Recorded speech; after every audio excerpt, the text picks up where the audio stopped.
Disclaimer: the information and education material contained herein is meant to promote the general understanding and dialogue of GAN's processing. Such information is not meant or intended to serve as a substitute for a healthcare professional's clinical training, experience, or judgment.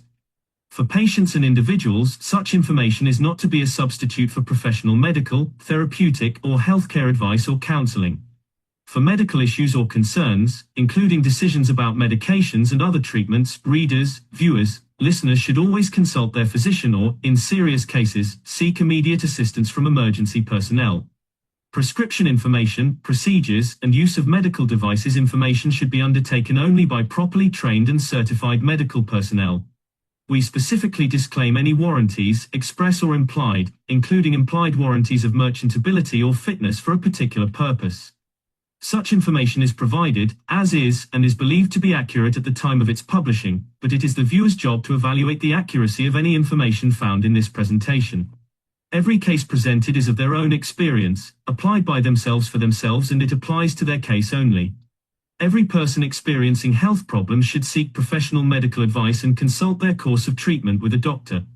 The processes of plasma balancing described herein are a natural process which supports the body but does not replace medical advice or therapies one is already subject to.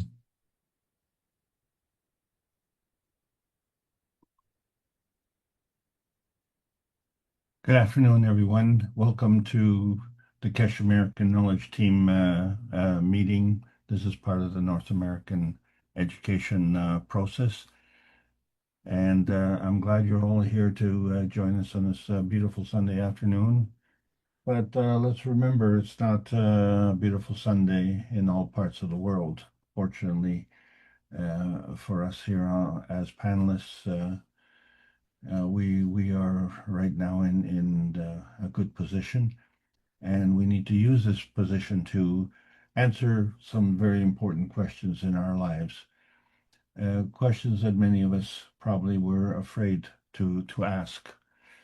And in the end, the question we will always ask is, why are we afraid to do that?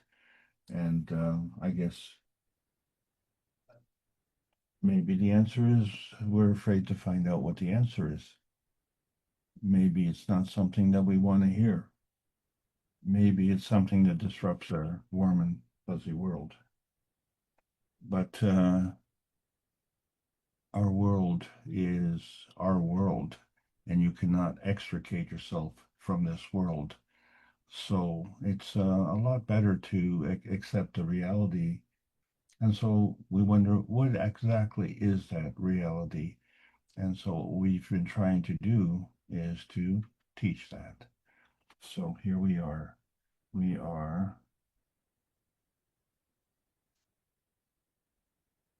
This is the Keshe Foundation Spaceship Institute Teachings on Plasma Science. We are plowing through the Advanced Nanotech series. We're going to discuss consumption today. My name is Alexander. It is August the 24th of 2025, and this is a part of the Keshe Foundation North America Plasma Education Series. So as we know, this is all a continuation of what we've tried to do, is distill the knowledge into bite-sized pieces, and these bite-sized pieces have really accumulated into a lot of them, and so we have to try and keep, shall we say, track of what we've been talking about, but we can't stand still. We have to move forward, because that's what the universe is always doing. The universe is mimicking energy.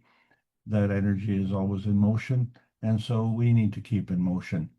And the thing is, in that process, we don't want to leave anyone behind. So what we're endeavoring to do is to demonstrate what is the current science and how do we describe that, not only for our benefit and our understanding, but also to bridge that gap from those who have absolutely no clue as to what's going on based on their position in life at this point in time. So many are coming awake to the process, and in that process, we are starting to realize that we are consumers.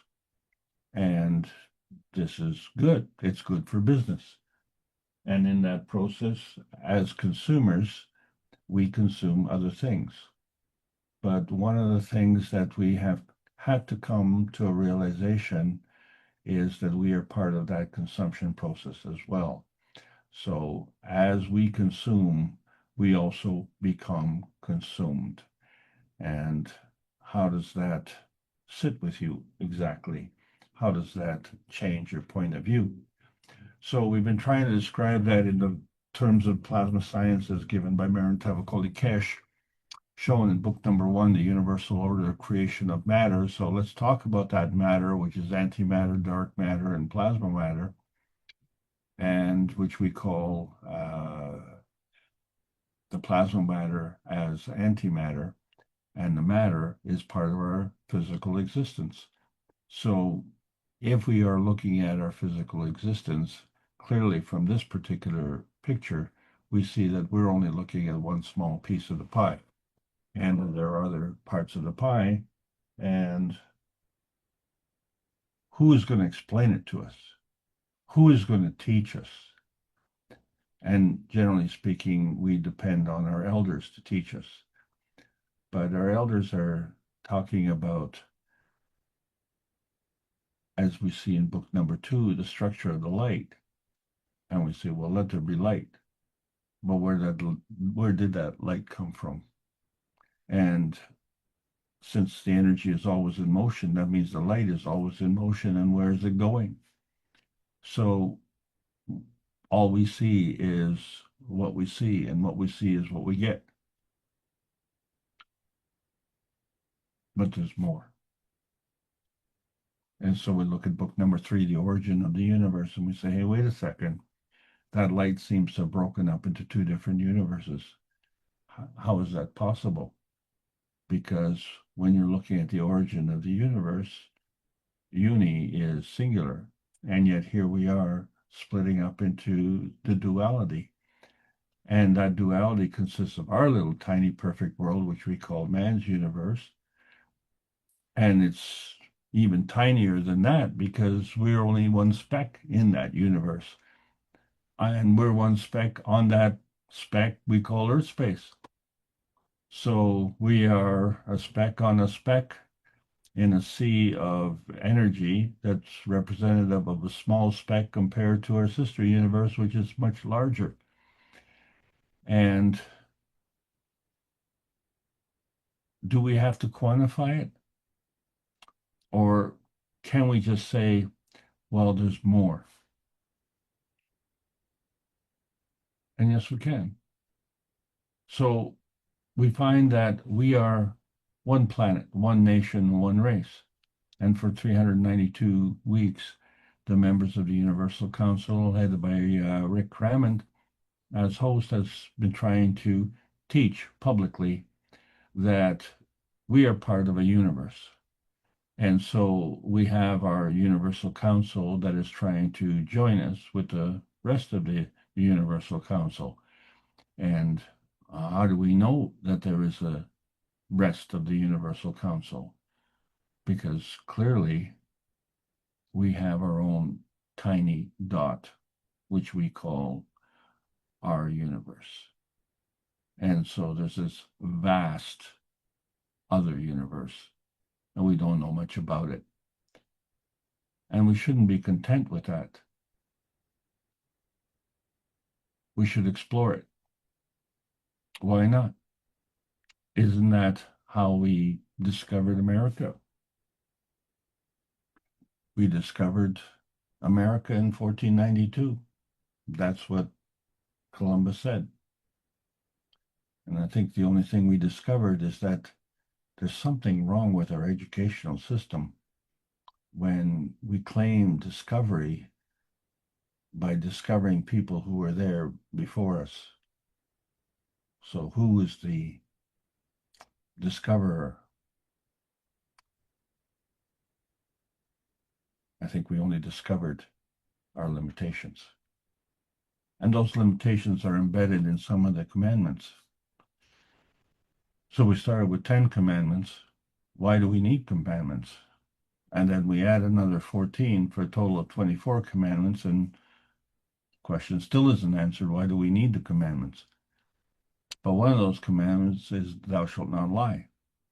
And I keep bringing that point up because we seem to think it's all right to lie because we can fool some of the people. But the worst thing is when we try and fool ourselves. And if you're trying to fool yourself, that is an impossible task, because to claim that you are telling the truth when in fact you're telling a lie, you can only do that by being aware. So you cannot lie to yourself. It's the nature of lying. And you can't extricate yourself from the universe. That's the nature of the universe. So why are we having this problem with the plasma rule where the higher strength feeds the weaker strength? Because we're dominated by the higher strength eats the weaker strength. And in so doing, we create this conflict point. But in the science, we have to understand that this conflict point is actually a binding zone. And in terms of physicality, that creates a density manifestation. So it takes two to create this inertia. The magnetical gravitational field forces come together as an inertia. And in its physicality, it is more dense. And therefore, it is a binding zone of energy, which is a manifestation. And so we live our lives with this energy binding. And it is self-serving. That's very important, because who cares more about you than you? And it doesn't matter what anyone says. If you don't care about yourself, you've really got a problem. So the self-serving nature of the energy binding is really important, because that's your dimension point. But when we start to do it at the expense of others, which is one of the acquired methods that we have on this planet, but then we run into another type of conflict, because whoever we're stealing and lying and cheating is also seeking self-serving energy binding. And if they're getting robbed, then they have a deficiency. So if you have a deficiency, that means you're becoming consumed. And if we are binding at the expense of others, that means we are the consumer. And if we are the consumer, what logic prevails where you can claim that you are not being consumed?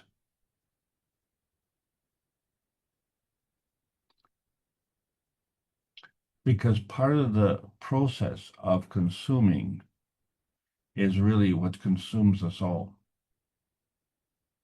Because we have attributed that as the fundamental to our existence. And what we want to consume is to have enough food to eat. And we want to have enough food to provide for our family to eat. And so that becomes the all-consuming activity, if you will. And so in that process, we become heavily consumed to the point where this is something that we constantly seek. And this is one of the reasons that we call ourselves the fallen angels, because in the process of falling, we scientifically call that the angular momentum, which equals the moment of inertia times the angular velocity. And this angular momentum is conserved through the laws of conservation of energy. So, but as we are falling, we are increasing density. We increase the pressure, we increase gravity. But the overall result is that we have increased dependence on the Earth's space feeding. And so in that process, we want to consume more, right? Some is good, more is better. And now we've achieved a turning point where we're looking at the source of this service. And the question is like, do we turn it back or do we turn it forward? So if the future is from today forward, then the past is from today backward. And that is the question. Where do we get this binding energy? Is it from our backward source? Or is it from our hive mind? Which really exemplifies common purpose. But how do we achieve this turning point? So we have teaching. There's today's teaching, there's a historical teaching, there's ancestral teaching. And every time you learn something, that becomes a turning point because it teaches you what you didn't know. And then you have to take into account how that affects you. Well, the question really becomes is, where is that threshold where you have achieved that turning point? Where exactly was that? And the answer seems to be, well, it's shocking to me, and it may be shocking to you, because a lot of our knowledge comes from books. And books have an author. But the kind of books that most of us are preoccupied with is the books written by a bookkeeper. And so we talk about incomes and expenses in business. But in the business of life, we can relate to this bookkeeping practice. We can see that the gravitational income minus the magnetical expense equals the inertia point. And at that point, you see your threshold, where equals that threshold. And so if it's profit, you're on one side, and if it's a loss, well, you're on the other side. But that also depends on your point of view, doesn't it? So here we are, we're having a heightened perception. And what does that mean? That heightened perception refers to awareness. And many of us are awakened, but not the kind of awaken that you get up in the morning, so, well, I'm awake now. It's awakening to a different point of view, and to see our physicality as a self-serving need. That's an easy perception to have. That's something that we've been taught since childhood. But these self-serving teachings may come from self-serving schools. So there's always the implication or the assumption that these teachings are for our benefit. They need to be flavored, they need to be flowered, they need to be dressed up as being in our favor, as to be for our benefit. But as we see, the energy binding that we need for self-serving purposes has to be true to ourselves. So we either recognize through awareness the benefits of these teachings, or we have to seek other teachings. But let's face it, we are the students. So before we can make any kind of comment, we need to learn a lot. And then we need to have the maturity and the physical and practical experience to discern how effective our teachings are. So fundamentally, I think we all agree that if you go to the school of business, you will learn how to go bankrupt. Life teaches you how to survive. And that school is priceless. So why does that school of life differ from the schools that we have been brought up with? Because we have come to that threshold. Threshold is like a tipping point. And one of the advantages that we have of maturity and experience is that it gives us memory. That memory helps us learn. But there is a short-term memory and a long-term memory. And our memory seems to be long in our lifetime. But our lifetime, in terms of the universe, is very short. So how do we connect to the real memory? And that is the purpose of life, is to achieve the freedom and emancipation that connects you to the memory. Well, what memory are we talking about? Well, the memory that teaches us how to get the energy that we need to exist. Why are we depending on those self-serving needs of energy binding at the expense of others? And if it's just lying, cheating, and stealing, or what about loosh harvesting? Because loosh harvesting is an extremely efficient energy sapping methodology. And that could be done with a single-minded intention, or that can be conveyed as a hive mind intention. But at that point in time, that would have to be an intention of lying. And the hive mind would have to accept that as the truth. So the manifestation of that particular intention can be carried by the hive, as long as it accepts that teaching as being truthful. But the truth of the matter is that we're consumers. And so the subject today is consumption.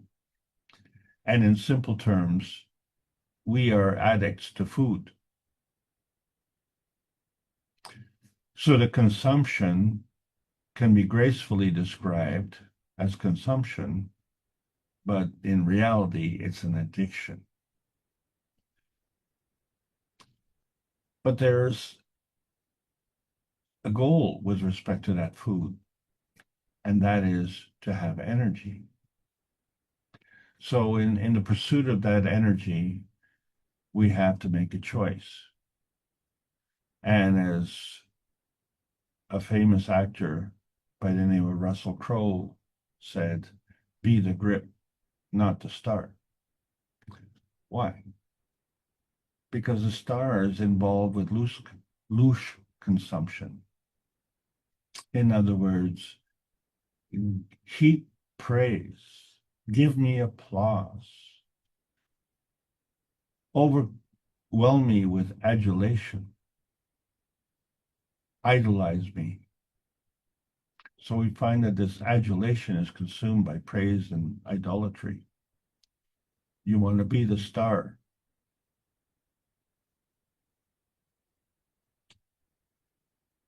You're getting all the attention and praise from others. And why do you get that? Because there is a lack. There's a lack that you have if you require this adulation. And there's a lack of those who give it to you because they are living their lack through their vicarious adulation of you. So you become their role model. You become their idol. You become what they strive for. And that is consuming.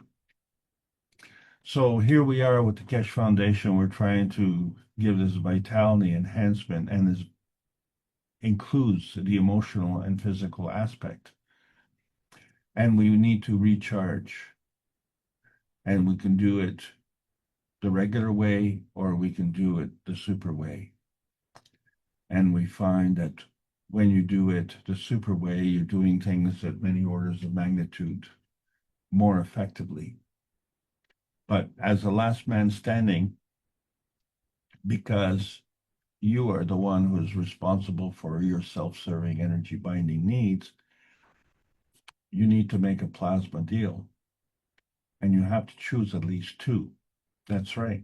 You have to choose a magnetical door and a gravitational door. But when you're limited in your choices, which doors do you choose? And what is the criteria? And when you don't have enough information and you don't have enough knowledge, how can you make that deal? So we are constantly making these deals in our brains because we have the coming together of the emission of the x-axis and the emission of the y-axis and the absorption of the z-axis. Isn't that right? So the emission is magnetical and the absorption is gravitational. And we say, okay, well, we have two hemispheres of the brain. Well, which one do we choose? Well, you can't choose one. You have to choose both because both work together. And what do these two both work together? Well, they work together with the physicality, of which is an entirely different subject. So when we look at this vertical alignment, as we've shown in the 603rd Knowledge Seekers Workshop, and we see the results of the fields that are emanating from us, and we see the magnetical source and the gravitational result, and the combination of the two being a process of inertia conversion. Well, what is this conversion? This is an exchange of energy. And so this energy has to follow a pattern. And so we can understand from a polar energy that we have a magnetical emission and we have a gravitational absorption. And so we see these charges, how they are affected by the rotation of the field, the speed, the strength, and the direction of flow of charges which are in motion all the time. But the thing that we have to see is that there's always a balance where the magnetical and gravitational fields are balanced.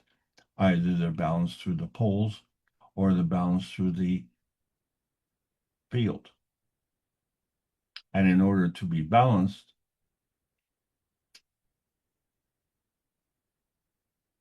there has to be a relationship, and it can't have a relationship if there's no motion, because if that relationship is made by that motion, which tells you that it's coming from somewhere and going to somewhere. And in that process, then there has to be a relationship of the magnetical and gravitational field flow where one is emitting, and then that has to be reversed and flipped over where one is receiving. So the giving and the receiving has to be in balance. Well, at some point, there has to be this crossover, and we call it the vanishing point. Because at that point, if it's completely balanced, it becomes invisible. But that is not the only point of invisibility, because what we call transmission is the verification point, and what we call transition is the validation point. Our transmutation is that point of existence. And so that position is limited. because we have imposed limitations on our soul, and those limitations are based on our confirmation. Well, our point of existence doesn't need confirmation. It's our perception that we need that confirmation, because it's that perception that we're lacking. And so therefore we are consuming that perception, because if the perception is lacking, then it needs to be supplemented, doesn't it? So there's a supplementation from our soul and the supplementation from our soul of physicality. And what we see, oh, there it is, there's the physicality. So as we give more and then we exchange more, then we find that we are giving more and we are becoming more. So now we understand how these things work.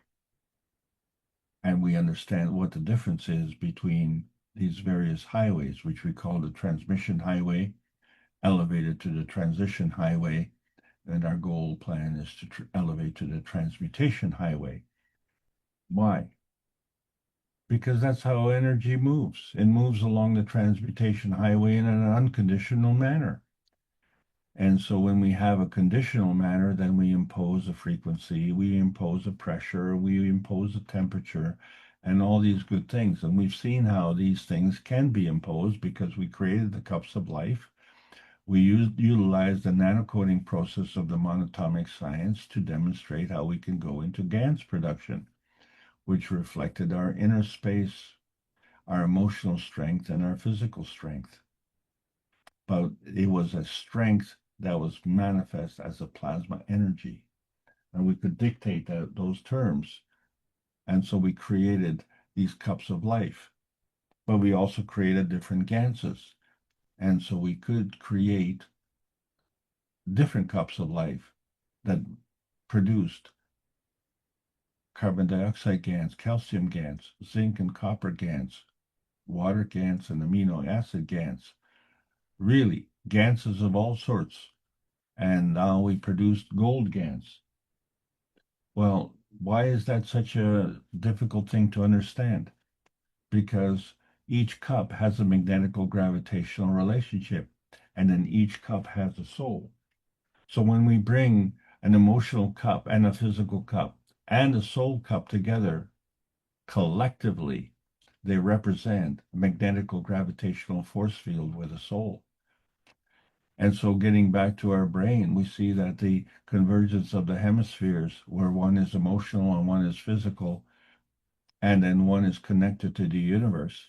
Now we look at the cup of the universe and we see how that works. And that brings us together to this gravitational manifestation of our physicality. So now we see how the fields, or the three dimensions, are coming together and how they manifest into something tangible. Well, now we understand how the earth manifests into these tangible elements, because the earth did the same thing, brought together through the Grand Central Earth GANS stations, where we have the ganses of all of these different minerals, and we're able to bring them into tangible physicality. And we demonstrated this because on May the 10th in Beijing, we demonstrated how we could create gold. And so we find that men are not the only gold diggers.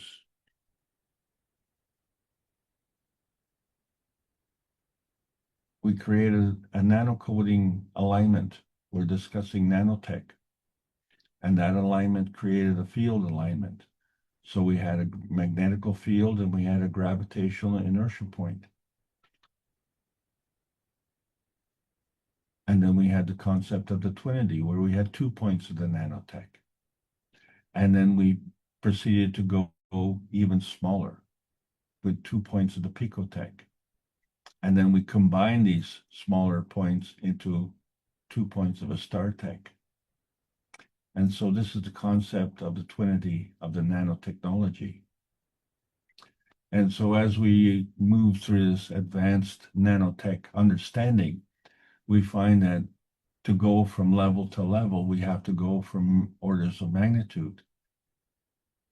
So as we go above one, we go in many orders of magnitude to the mega, the giga, the tera, or we go below one to the nano, the pico, and beyond.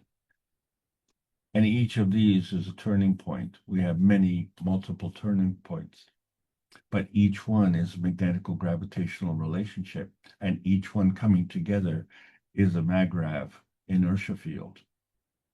So this has to balance out, and we have to take into account things that we can't see. So now, when we look at the conservation of energy, we really have to say that's a conservation of inertia, because it's a bringing together of the magnetical gravitational field forces. So as they converge together, each one has a degree of susceptibility, and this is all part of the maggrav energy transfer states, which means that we can transfer from one side of the equation to the other, or we can transfer from state to state. So here we have three states: the atomic state, the nanostate, and the GaN state. And in order to balance any equation, we have to be able to transcend the different energy states. And each point becomes a turning point. And the highest that we've been able to measure has been the pico point. But now we've gone beyond, because we're beyond the physicality. We're abandoning the GaN states. We're into understanding the basic star components. They have a magnetical field and a gravitational field, and therefore they have a relationship. And in that process, they have a gravitational containment that becomes another point of view in between the magnetical and gravitational extremes. Well, this is where we found the Gans point, which within itself, it had a containment that was magnetical and gravitational. So it's a containment within a containment. And then, of course, then we add more stars. And then they have to have a relationship in terms of polarity. And so when they come together, you have these 2 points of view. And if you look one way and then you look at the other way and you say, oh, well, which one do I have to look at? Well, as we said, when you're picking the doors, you have to choose two. And so when these two come together, you have to start to understand that there is a binding point of view where you bring the loose ends together. And so these loose ends appear like terminal ends, but they don't just end there. We're just looking at this binding point of view. So we have to understand that these loose ends are actually connected to something. And if we can't see that, then we don't recognize that they're connected. How can you answer the question, are you connected to the energy coming in or the energy going out? You can't even see the energy. How can you determine this? Well, the one thing you can determine is that becomes a binding point. And so wherever it is, there it is. And so that becomes a dynamic plasma relationship where the coming together of the horizontal transmission and the vertical transition gives you this Earth space point of view. And this Earth space point is within an Earth space field. And we operate exactly the same way. So we have this internal energy and we have this external field that goes around. But that energy is always in motion. So at some point it's magnetical and some point it's gravitational. But these relationships have to be taken into account at that time. And so depending on that point of view, depending on whether it's a feeding radiance or a feedback radiance, the poles have to flip in order to keep the thing moving. So they're not only moving along one path, but they're flipping along as they go. And obviously, the faster they flip, the more they rotate. And so now you can see how we can have a containment that is containing more energy, because more and more energy is being consumed in that process. And so we look at these different points of view, and then when they come together, they have to manifest as an overall point of view, because that becomes the new gravitational inertia point. That becomes the new turning point. So even though you have all of these individual points along the way, the entire picture becomes one overall viewpoint. And so when you start to add these various viewpoints together, now you have a different kind of inertia point containment, because these fields are now overlapping. And at that point in time, they start to differentiate, because they have a uniqueness in terms of position. And you are excluding and including certain things. And so when we talk about this inertia point hive, we have these connections where they connect through one dimension, two dimensional, or three dimensional, or star dimensional. And you say, well, which one is it? And where are you as the observer? Well, the answer, of course, is that you are part of all of these dimensions, because you cannot extricate yourself from this. Your point of view is either within or without, but you're always a part. You cannot be not part of the universe. That is an impossibility. So therefore, we have to understand this concept of duality, where we have these 2 points. They work together in tandem as a partnership. And so in order to support a roof, you have to have 2 pillars. And that's how you create things. So the motion is actually part of the creation. So we call one part of creation natural creation. We call another part of creation, well, natural decay.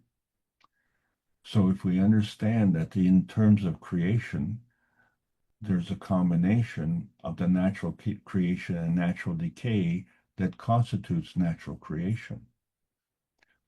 But there's also a part that has a natural decay and a natural creation that constitutes a natural decay part. And so when you have these 2 parts, the creation and the decay, come together, there is a boundary that's in between. And that boundary is the threshold that has this bonding field.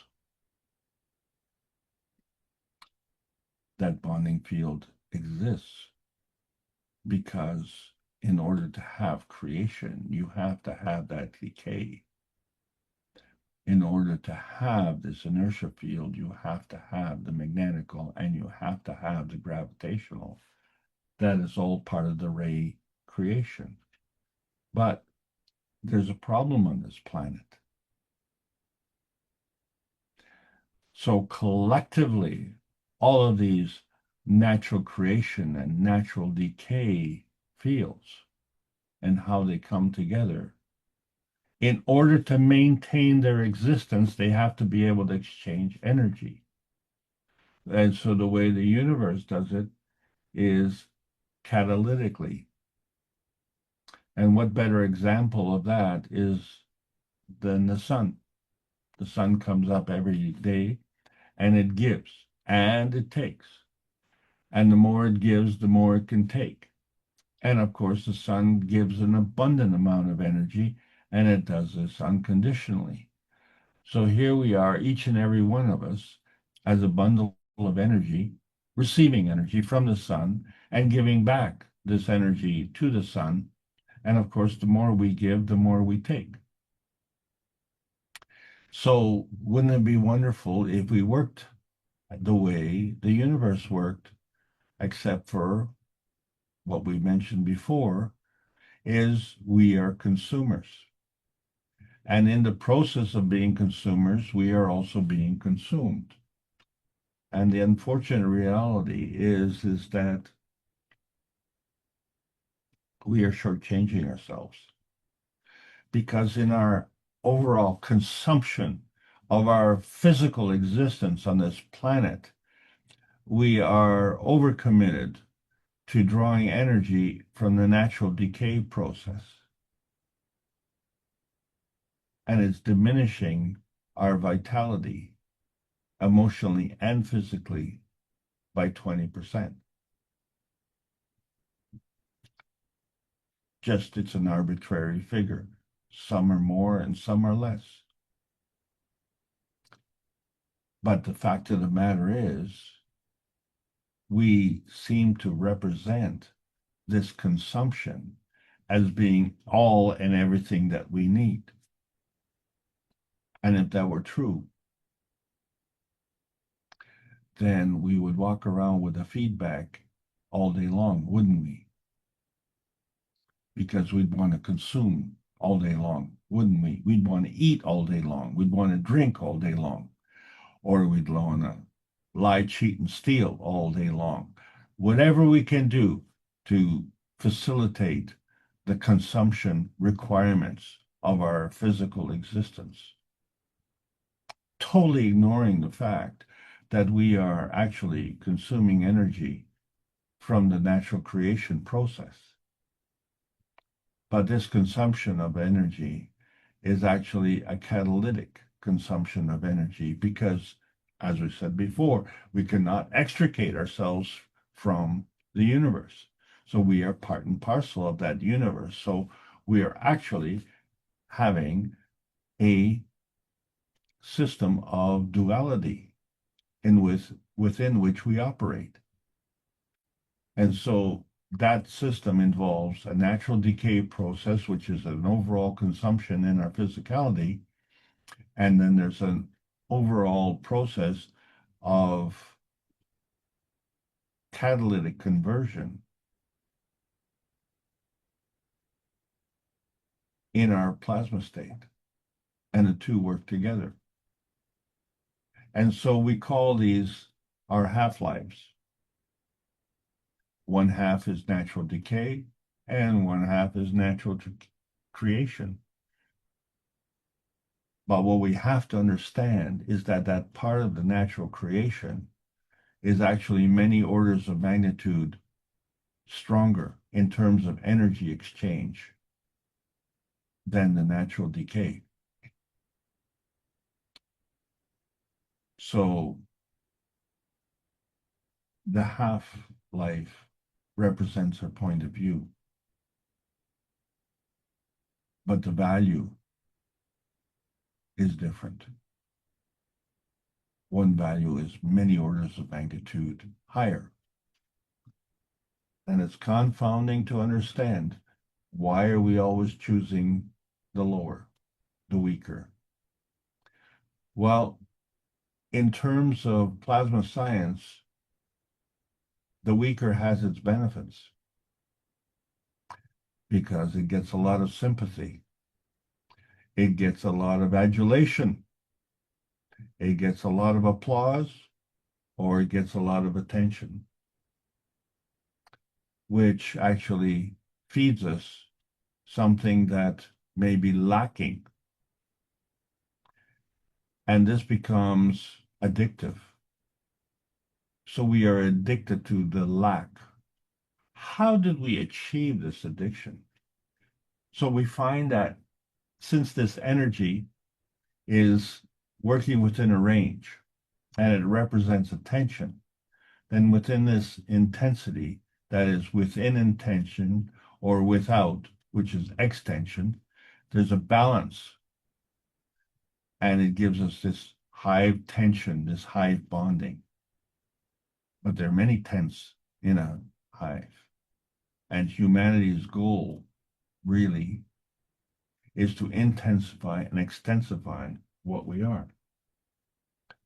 to be more, to do more. And as we do this, there is a benefit to this inertia point herding where we bring together these multiple turning points, but not just vertically, but horizontally. And so whichever direction you choose to go, there's a relationship between the magnetical and gravitational fields. Opposite poles attract, and each pole then, each point of attraction becomes a turning point, and we can turn on any point that we wish because there are multiple turning points. So when we look at the carbon inertia highways, we find that the commonality is carbon 12 or carbon 14 or carbon 16. But these all manifest in the physicality, which is represented within the rest of the universe. But then there's a point that we can't see, and it is equal and opposite, but not in perfect balance. So we see that when we're in the eye of a hurricane and we're using words to express ourselves, to create a hierarchy in our existence, which kind of gives us a false detachment because says, well, this is who I am and this is who I'm not. This is the class I'm in and this is the class I'm not. And then we create this holographic universe, which is really a deception. And so if we look one way, the hurricane is turning one way. And if we look the other way, the hurricane's turning the other way. And you say, well, gee whiz, what point of view are we taking? And so the awareness of understanding where we sit is our point of view. But truly, our point of view is the ancestral point of view. Things that we acquired and things that we carried forward. And we did this because energy is exchanged between the negative and positive field forces, but each one individually has its own three dimensions, which constitute a transition matter coming together of the X, Y, and Z axis. But one is negative and another one is positive. So when they come together, they create this new transfer state, which is your NP junction, your negative positive junction. And at that point, now you have the conveyance of energy. And so then the question becomes, what is the rate of transmission of that energy? So we find that what we're fed is intention specific, but what we're feeding back is environment specific. So our emotion of presence is the real reality, and the presence of the physicality is the coming together of the feeding and the feedback. And it seems to imply and define consumption. So we now have to take into account that our cups of souls have another cup relationship, which involves the earth. And at that point, the earth has already gone through its magnetical gravitational combination and inertia feeding and its soul radiance. And it's created an inertia field. And it's in that field that we manifest ourselves. So let's look at this, and we see that the soul of physicality is operating in the inertia field of the soul of the earth. But our physicality manifests the same way as all the minerals on the periodic table of elements. So there is something that is coming, and it affects our vertical alignment. And we see that there's a connection, and there's a path, there's a link.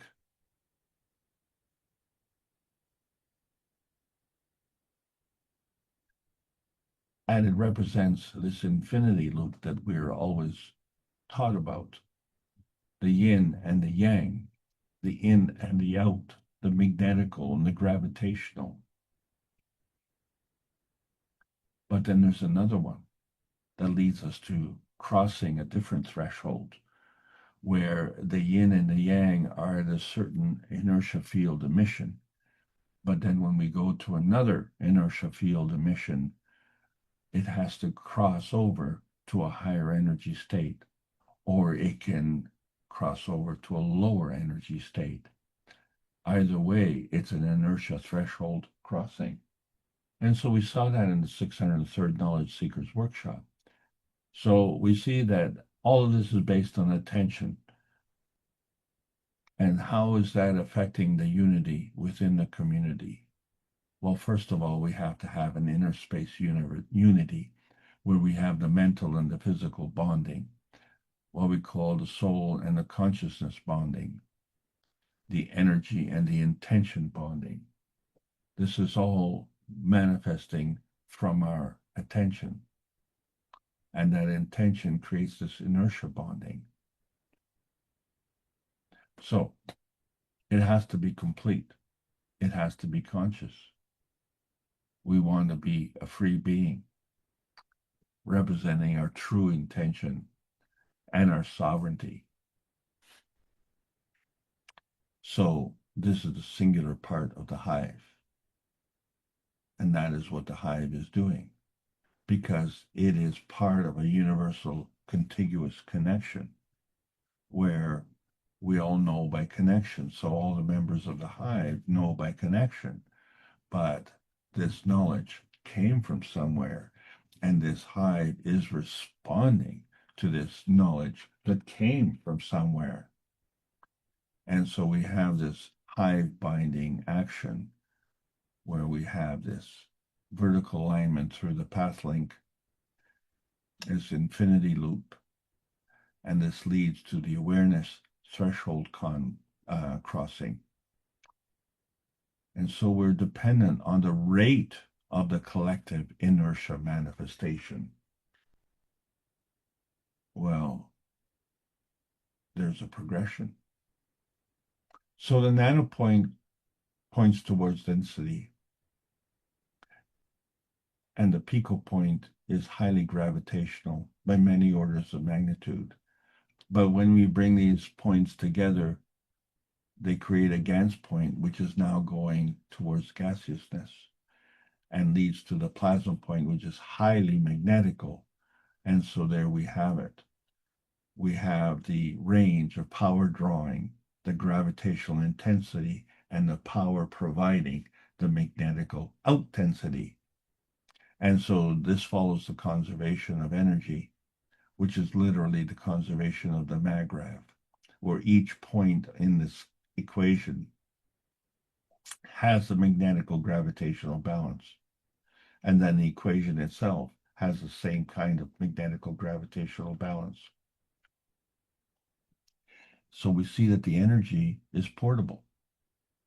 And so when we discuss creation, there's an energy state transition, this elevation, which takes us from the physical matter state to the energy state. But then there's this decay, this inertia, which takes us from the energy state to the physical matter state. Yes, the physical matter state is a decay. So it is a coming together. It is of an increase in density. So the opposite is elevation, which involves expansion. So how do we engage this expansion with our physical density manifestation? So if we understand that we are an inertia product and that energy is portable, it's done so within a range, or it can go from range to range, or from state to state. And we are always operating in an unstable energy transition state because it all depends with respect to our time and attention.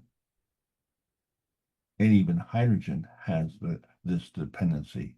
because hydrogen is not just hydrogen. They have these bonds, but the poles can flip. And so we could have these bonds where we have an ortho hydrogen configuration or a para hydrogen configuration. And so we see, depending on that configuration, hydrogen is hydrogen everywhere. And that would be the basic source, the fundamental element, element number one. And then we have the field connection, which is the carbon connection, carbon 14. And then the universe, carbon 16. But there are other fields. There's the unicos and the creator. We haven't even discussed that. We're just looking at this Earth space range detail where we have these minerals and we say, well, where did they come from? What we do know is that they have arrived. What we do know is that they are unique and each one has its own mass. In other words, it has an aggregate of atoms. So we identify them on their atomic structure, which is basic, but they are clearly different. So the concept is the same, but the mass is different. And as a result, the characteristic, the conformity, and the appearance are different. And then so is the exchange in energy, isn't it? Because things are changing in terms of structure. And we have it in small quantities, we have it in large quantities. So the atomic element is different in terms of its complexity, but it can be fragmented, and each fragment will be part of the complexity, and each fragment will have this gravitational stability, and it has this dimensional portability. And so each point is part of the dimension points, and they come together. And this is representative of the nuclear feeding inertia.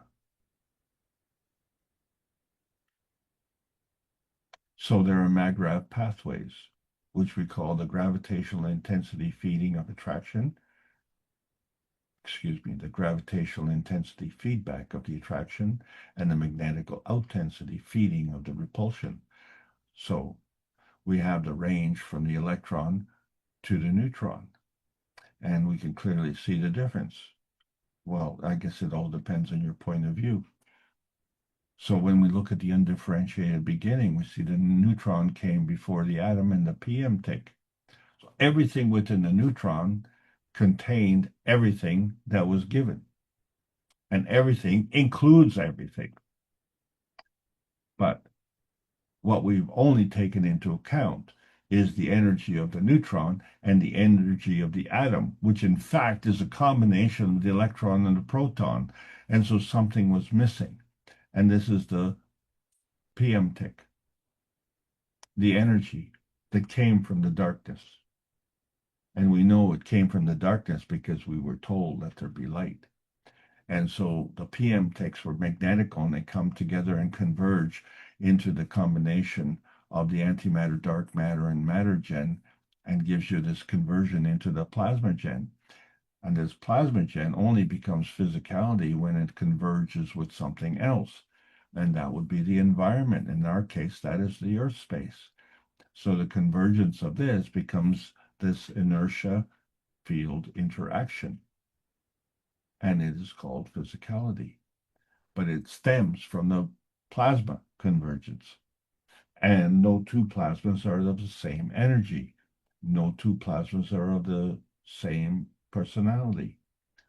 One is magnetical, one is gravitational, and the two come together into this dimensional point that is gravitational, and it's all energy in motion. So, in terms of matter plasma, due to its nearness and proximity, we have the physicality, which we can touch and see, but the plasma reality, which we can't touch and can't see, is the neighbor to the physicality. And so it too is part of the matter plasma dimension. And so we accept this all inclusive, our total physicality of 3 dimensions plus our plasma neighbor. And we call this part of our feedback. And man is feedback dominant because that's the only point of view that we seem to accept. And, here we have this gravitational confirmation of hydrogen, which we cannot see because it's a gas, but we can see its spectrum, its emission spectrum. Isn't that interesting? And then oxygen, which also is an invisible gas, also has an emission spectrum, a color spectrum, which we can see. So we have a gravitational confirmation of that.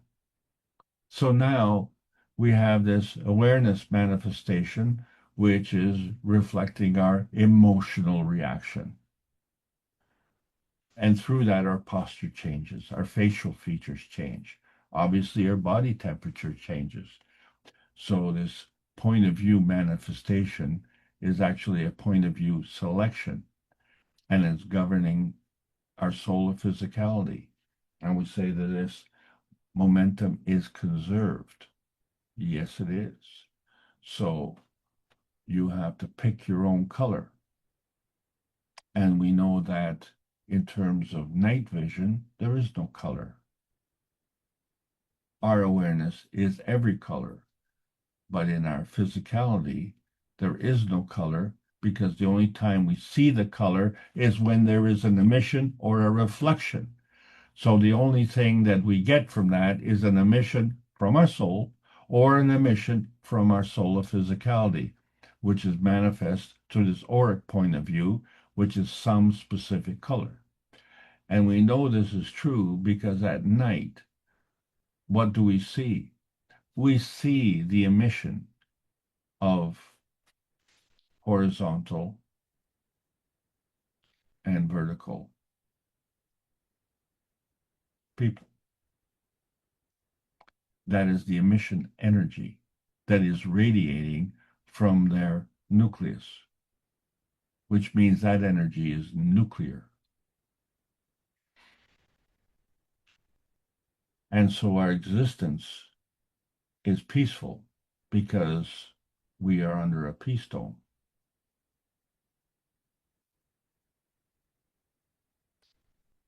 But we are a little bit flawed.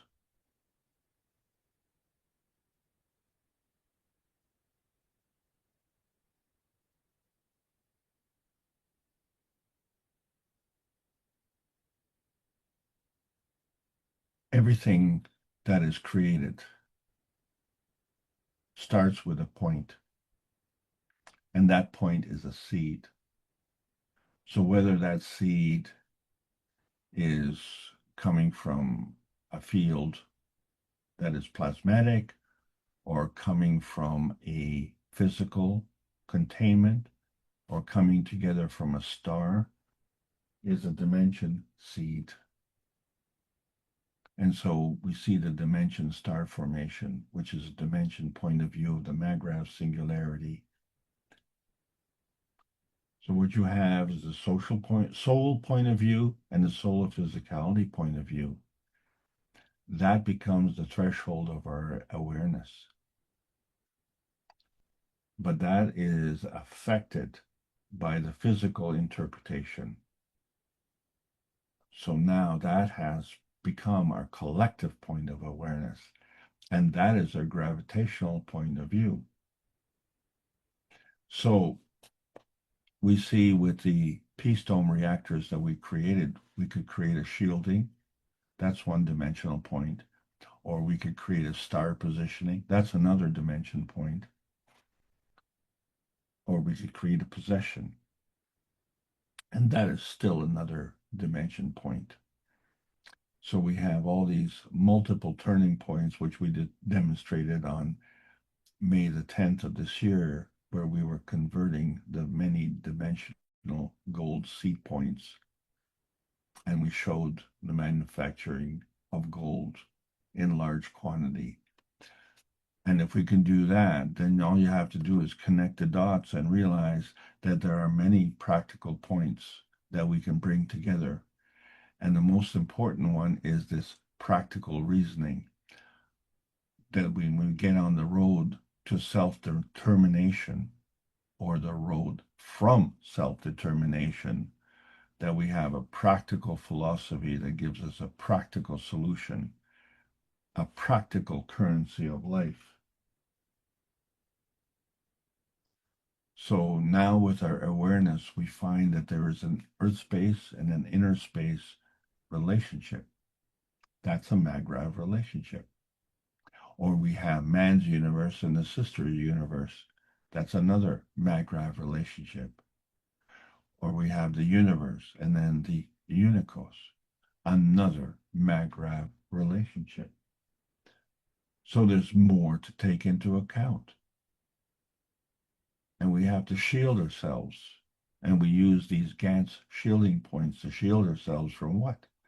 From hostiles, from aggression, from environmental harm, from fear-mongering. It all is part of this emotional abuse, this loosh harvesting. So we've created something that's an artificial awareness, because it's only a generational point of view.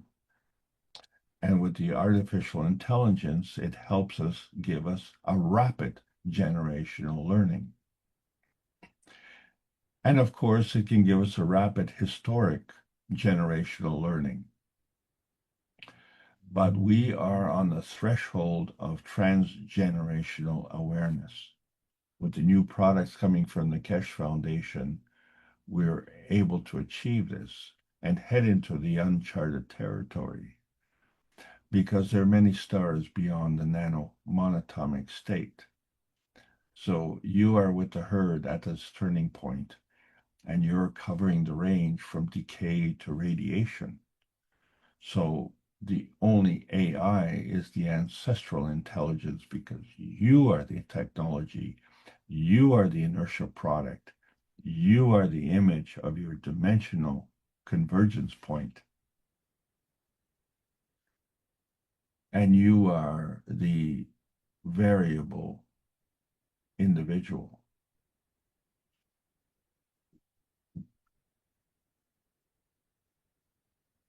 But an interesting thing has happened. We have become consumers.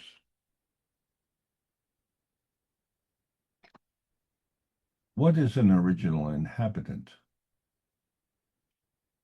It is a member of an original people to live in an area. Native, such as a member of any of the indigenous people of Australia. The etymology comes from the Latin aborigines, original inhabitants. From is ab, origin, from the beginning. Origin, origio, beginning, the source. To rise, related to origin. So aborigines is derived from the Latin words ab, from, and origin, origin, beginning. And the word was used in Australia to describe the original inhabitants of the land as early as 1789. And since colonization, it has been employed as the common name to refer to both Aboriginals and Torres Strait Islander people. Very specific. But then there's another word called indigenous, and the term indigenous is a relational word that highlights a people's connection to traditional territories, as well as their experiences of colonization. So the term Aboriginal was introduced in 1982 in the Canadian Constitution as an umbrella term to include First Nations, Inuit, and Métis. Ancestors show that Aboriginal Australians are descendants of an early human dispersal into early Asia, Eastern Asia, possibly 62,000 to 75,000 years ago. And this dispersal is separate from the one that gave rise to modern Asians, which is only 25,000 to 38,000 years ago.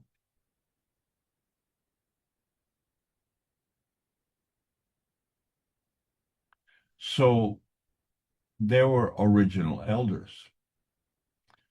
So Indigenous Australians, also known as Aboriginal Australians, are widely recognized as having the oldest continuous living culture on Earth.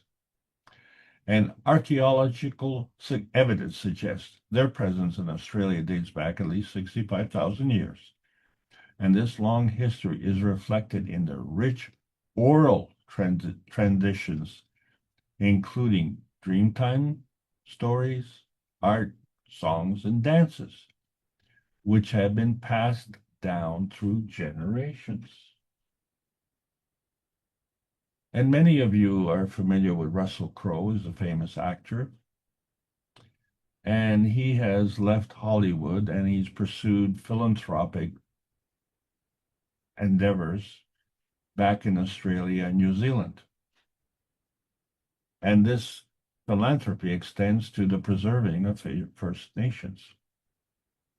And he is one of the sponsors of the Gumbaynggirr language project. Hard to pronounce if you're not from there. And Gumbaynggirr is the revitalization of the Gumbaynggirr language. And this is a significant cultural movement led by the Murray Aboriginal Language and Culture Corporate Cooperation, which is based in Nabucca Heads in New South Wales.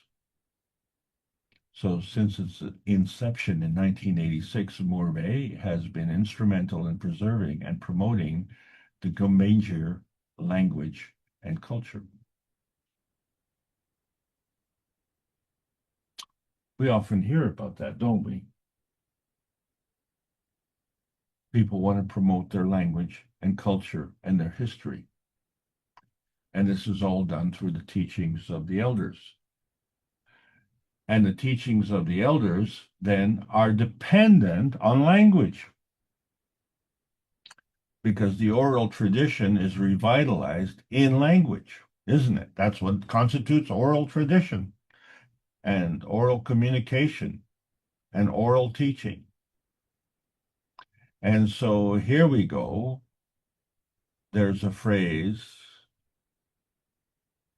Waji Yabin. It means a ghost is coming.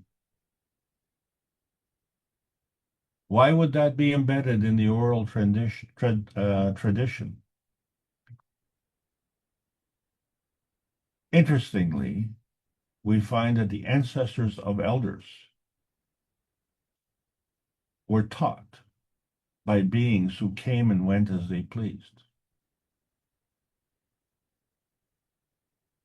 So the elders were teaching about living off the bountiful harvest of the land.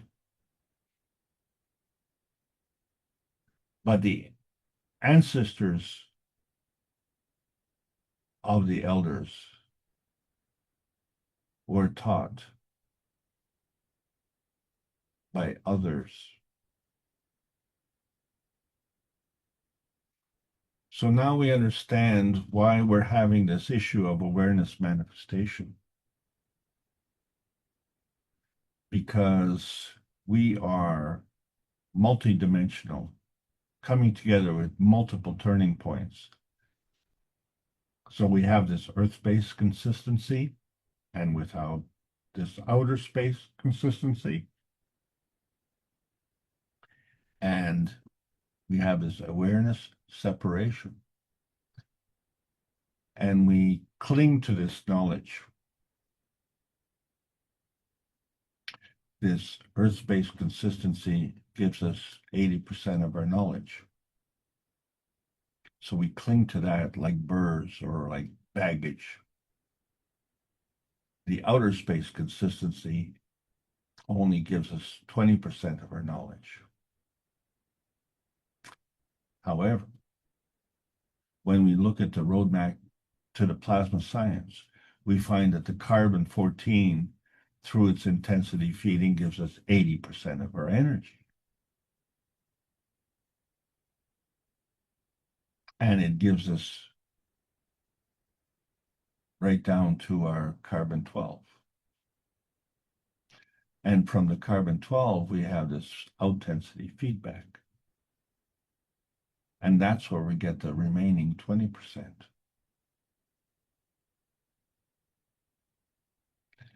And this out-density then feeds back.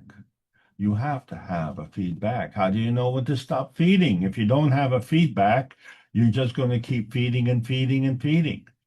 So we have this balance. It's called a MAGRAV condition. And so throughout all these fields, whether we come from the carbon-14 to the carbon-13 or to the carbon-12, we go through this density migration. And then we create this MAGRAV, this universal order of creation. And it's bringing together of the matter, dark matter and antimatter. And so now we have to cross this bridge of understanding, to cross that threshold, because we are constantly being fed plasmatically, but we are constantly dependent on our matter state feedback. Something is missing. And so that's the difference between knowledge versus knowing. Because we have this present day physical memory, which we depend on. But we forget that we also have this RNA memory that we have this present day dependence on as well. So that is bridging the gaps at a higher order of magnitude. And that is giving us our transgenerational point of view. And so this bridge of knowledge is this threshold point. So we need a supplementation. Why? Because it's due to consumption. And so this consumption comes from an acquired knowledge, which seems to come from this conditional teaching by ancient teachers. And that, my friends, gives us a new awareness. We now have pinpointed a historical threshold between cosmic feeding and loosh harvesting.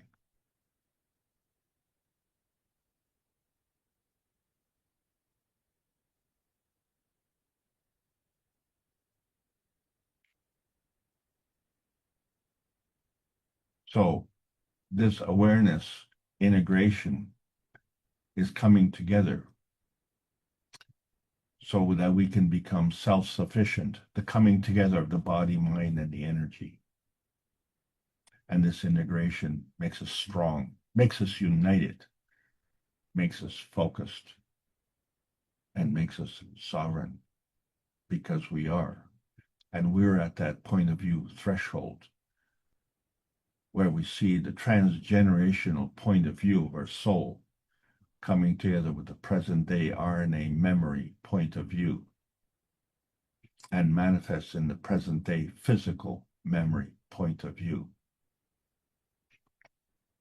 But in the 604th Knowledge Seekers Workshop, we see that humanity's cross, which we think is a burden, is humanity's crossing that threshold, the coming together of the balance of the soul and the physicality, and the broad balance of the soul of physicality.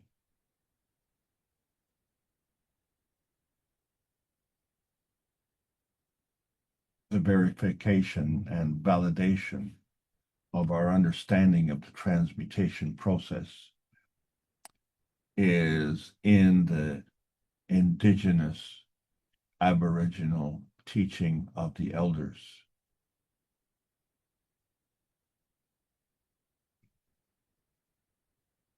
We are taught consumption.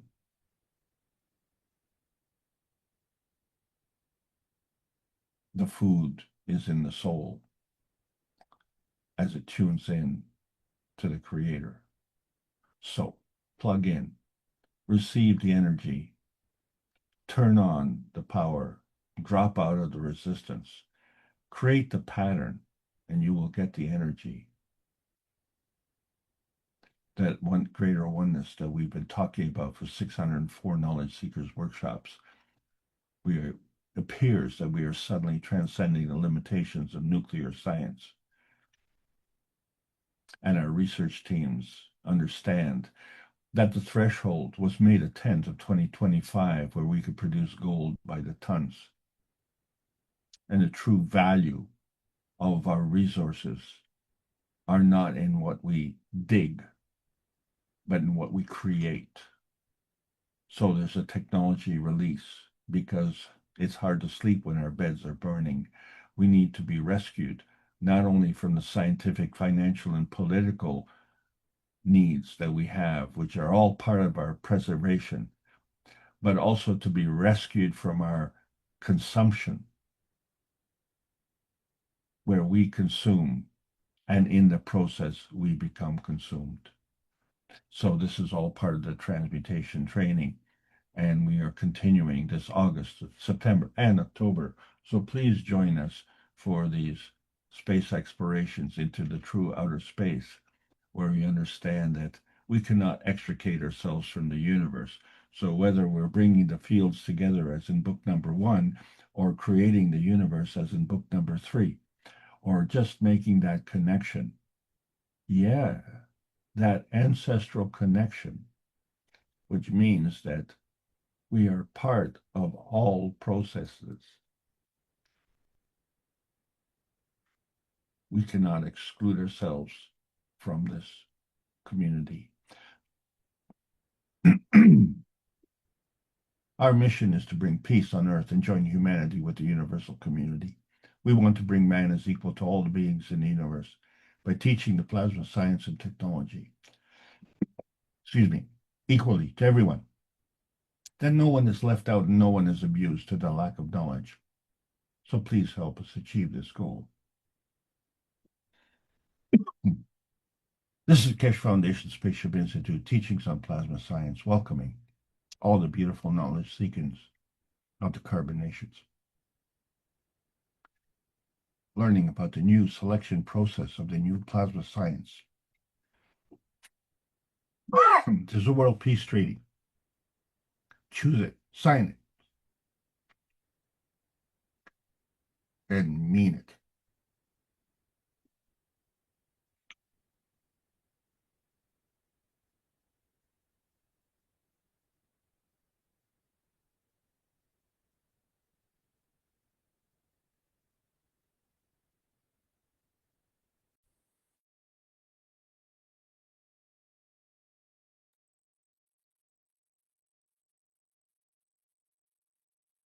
The point of the true nanotech is to cross these atomic boundaries. The peace dome of outer space can be your guiding beacon, but the inertia of the present is governed by the dimensions of history. So as our elders teach us, it's time to learn the history of self in a universal context. A peaceful self can explore many inertial levels as a superconductor.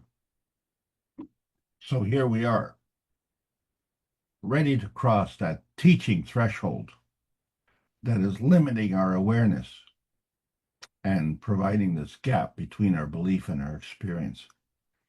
Plasma science needs to continue to be delivered daily by the Peace Dome in a practical exchange for peace on Earth. So welcome to the new golden outer space age. thank you all for allowing me to continue to present. I hope you enjoyed this session.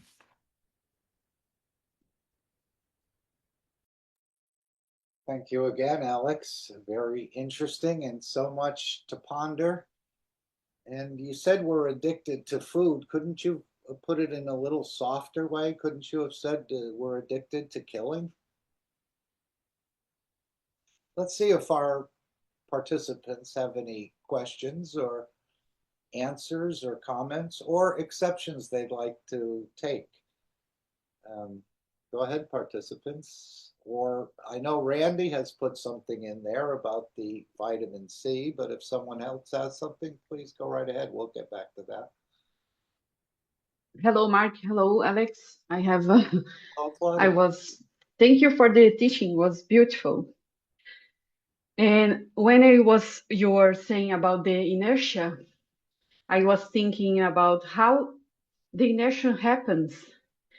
And I have a question, like a basic question, because to create a soul, we need, for example, like not only two, but like a star formation to create a time, to create a soul. Everything I think is like to create something, we need a star formation process. And when you say like inertia, I was thinking, Mr. Cash said that many years before, or I don't know in time, but we agreed to be like a child from my dad and mom, and my children, everything like is already formed in our soul, in the energy part. And to create this inertia, my soul is like near from the surface of the earth, or in a place that I can create my mass or a formation of a structure. And to create this, I am trying to understand the motion, the movements of the souls, to be at the exactly place to near from these people to create my soul in this position. Could you help me to I'm in English, visualize how this process of inertia happens and the connection with the ancestors? Because we have the energy part and the physical, but I'm my limitation to visualize this. Thank you. It's a very important question, and you're not alone in trying to figure that out, because we are so dominant on our physicality, because we are so dependent on what we see is what we get. But the inertia is clearly evidence that the physicality is merely a manifestation of a substructure. So on that basis, you weren't born because of a glint in daddy's eye. You were born because you had a role to play in that part. And you had to be strong enough, and you had to demonstrate that you were strong enough, because not only do we have many stars in the sky, but we have many souls who are floating around. And so you are not what they call the chosen one. You are the one who did the choosing. You chose to come here. You fought to come here. You rose like cream to the top to get here. So you had to achieve a certain level of gravitational confirmation to achieve that. And it is in the minority. So being in that minority immediately, based on surface to volume ratios, shows that you have an enormous amount of energy within your inner space. And you need that because as we are looking for heaven, The reality is that heaven is on earth. But that point of view is not shared by everyone. So the strength that you came with has to continue. And unfortunately, in the process of being taught to become consumers, we forget the energy that we required to get here, the extreme energy, the high radioactive energy that was required for you to be born, and how it had to interact with your parents. But your parents aren't necessarily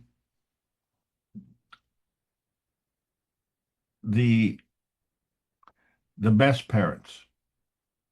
What I mean to say by that, you know that brothers will fight. You know that parents will disown their children. You know that parents will divorce. So there is no law that says that you are genetically bound to your parents, because frankly, your dad and your mom are not genetically bound in that way. But overall, transgenerationally, we are all bound together genetically. But your father came one family and your mother came from another family, and the coming together, we constitute that as a family. But clearly, that is not a family that came together from a genetical bind. You came together from a genetic bind of your father and mother. But that binding is only the physical manifestation process. What is the substructure? The substructure is the soul and soul of physicality, which is the substructure of your father. The soul and soul of physicality is the substructure of your mother. And your soul and soul of physicality is your substructure. And so that is the basis of your star formation. And it needs to have an environment that completes the gravitational point. That environment also has a soul and soul of physicality substructure. That is the star formation that you're referring to. Now you have the energy to create something. And in that process, you created a matter plasma field. And that field was called Claudia. And so that becomes your physical half-life. That's the other half of your plasmatic half-life. The plasmatic half-life had to have an enormous amount of energy to manifest into the physicality. And it appears that that physicality was consumed, but not through its creation. Because when you look at the creation process, it is a catalytic conversion of the magnetical and gravitational force fields, and the sun is the best example. Actually, the stars are also an excellent example. So are the constellations. But when it comes to what we call heaven on earth, we find that there is a consumption, and that creates this hell that we have. And of course, it makes life harder. So this is why you need an enormous amount of energy to cope with that. And you knew that coming in. You made that arrangement. You made that deal. And so you came willing with the benevolence of the universe. Now, in that process, you automatically become gullible. You automatically become trusting. And why would you not trust your parents? And why would you not trust your teachers? And why would you not trust your governors? Because they are put in positions of authority, and that authority is supposedly for the benefit of the population. You have to have a leader that coordinates the population so that the hive mind, if you will, of that population is for the preservation of the species. Because God created everything, and so everything needs to be preserved. And since God created everything, he never created anything bad. But he didn't dictate the terms. He only showed how things work. He created the pattern, and we got to choose. And one of the patterns that we chose was to, shall we say, assist the planet Earth. Because life has a purpose. And if you find a better purpose, by all means. But I think most of us came here to improve the quality of life on this planet. And if we came here, where did we come from? So we must have come from the universal community, because you can't come from nowhere. You always have to come from somewhere. But that universal and community includes everything. It doesn't just say, well, we're just going to include, half the universe and we won't include the other half of the universe. Everything is everything, and so the universe is everything. And so you are part of that. Now, where from part of that are you from? And are you from the same place that I'm from, or where Mark is from? You know, that's not a discussion. The arrival, we all arrived here together, and we all arrived for the same purpose, because we didn't come for no purpose. And so this is the fulfillment of our life. And if we wish to stay here, we have that option. And if we wish to leave, we also have that option. But the thing is, we are not operating under the same rules that we had before we came. Why? Because we had to learn the physical rules. We understand that the plasma rules transcend to the physical rules and operate the same way. We have many, many examples. But we don't seem to be applying them in practical terms. Why? Because some people think that they're more equal than others. And for them, they have to do with less as a result. And to supplement that, they have to steal from others. And for others who are not aware of this game, are trusting, they see the physical results and they seem, well, we should play that game as well. And so that continues. And this is how this particular kind of teaching has continued transgenerationally. And we see how the oral tradition is handed down and how we all want to get back to nature. We don't have to get back to nature. We are nature. What we have to understand is the true essence of the teaching, that our substructure is plasmatic and that it is unconditional and it is catalytic. So at some point in time, when that awareness hits that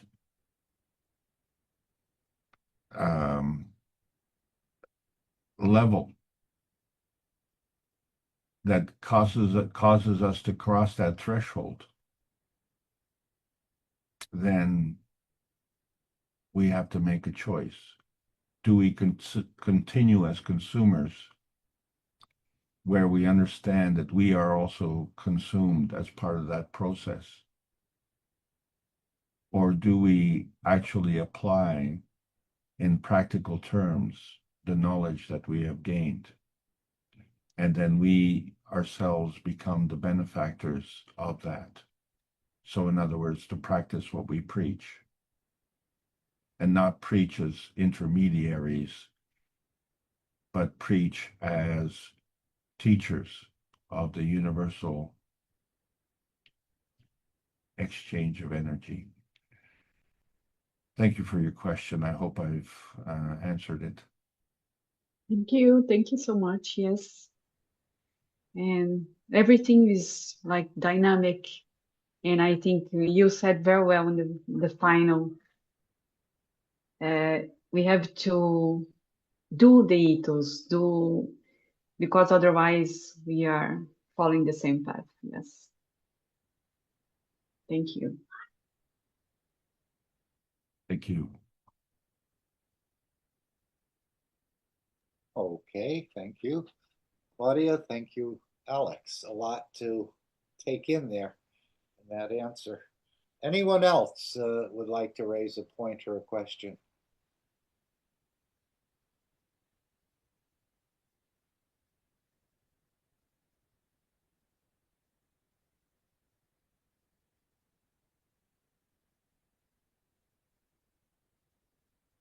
When you showed that graph with the energy going up to the soul and then the feeding line, Alex, I'm wondering, is the feeding line, obviously this is an infinity loop, but I thought infinity loops creates that point of balance.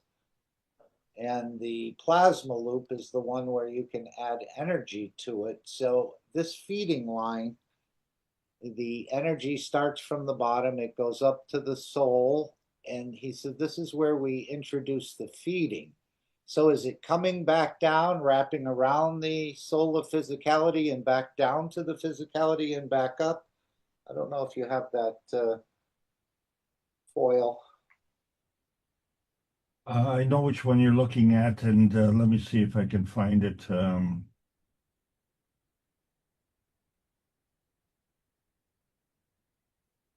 And since this is like a flow, is the energy that they're feeding in a way, feed back down and then back up? Or is it feeding directly to the soul, independent of this loop that, yeah, right. Because he put a little line over here before and he said, this is the line where we are feeding you. That's right. That's right. And it's So if the energy, if you're here and you're saying to the creator, hey, I need to be fed, so the energy is going up. Now, right here is where he puts in the feeding line. So is that feed ended up going this way, back around, back down, and then back up? Or is it touching something up in this area like the soul? well, Just a thought. Maybe you want to share your. no, it's a very important point. So what you have to understand is that the existence that we're looking at with respect to these pictures here, which is really these lines are drawn over the emissions from our the emissions from our energy fields. So that is one dimension. Well, that dimension, or I'm sorry, that is one inertia field. That is the coming together of three dimensions.